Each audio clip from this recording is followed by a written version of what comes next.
সুশীল সমাজ সাংবাদিক রাষ্ট্র সংস্কারে হিজবুত তাওহীদের প্রস্তাবনা বিষয়ে বৃহস্পতিবার দুপুরে নীলফামারীতে কর্মরত সাংবাদিকদের নিয়ে মতবিনিময় সভা অনুষ্ঠিত হয়। সংগঠনের নীলফামারী জেলা কমিটির আয়োজিত এই মতবিনিময় সভাটি হয় সৈয়দপুরের পৌর কমিউনিটি হলরুমে।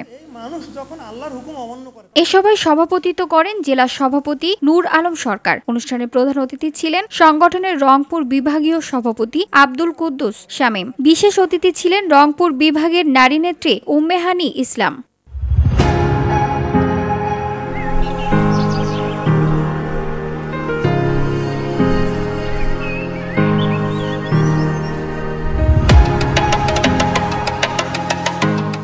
এতে অন্যান্যদের মধ্যে বক্তব্য রাখেন সৈয়দপুর উপজেলা সভাপতি ওয়াসিম আলম, জলঢাকা সভাপতি মাওলানা আতিকুল্লাহ, জেলা নারী নেত্রী ডালিয়া বেগম।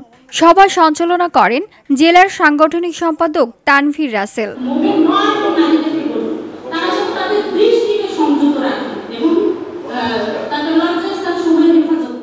বক্তারা তাদের বক্তব্যে মসজিদ ভিত্তিক সমাজ ব্যবস্থা কায়েমের প্রতি জোর দিয়ে বলেন, আইয়ামে জাহিলিয়াতের যুগেও মহানবী এই সমাজ ব্যবস্থা কায়েম করে পৃথিবীর অর্ধেক দুনিয়া শাসন করেছেন, সমাজে প্রতিষ্ঠিত করেছেন শান্তি। যারা বাংলাদেশে নিয়ে চিন্তা ভাবনা ভিওডি বাংলা নিউজ ডেস্ক। যারা থাকেন তাদেরকে নিয়ে আমরা গোলটেবিল বৈঠক মতবিনিময় সভা করে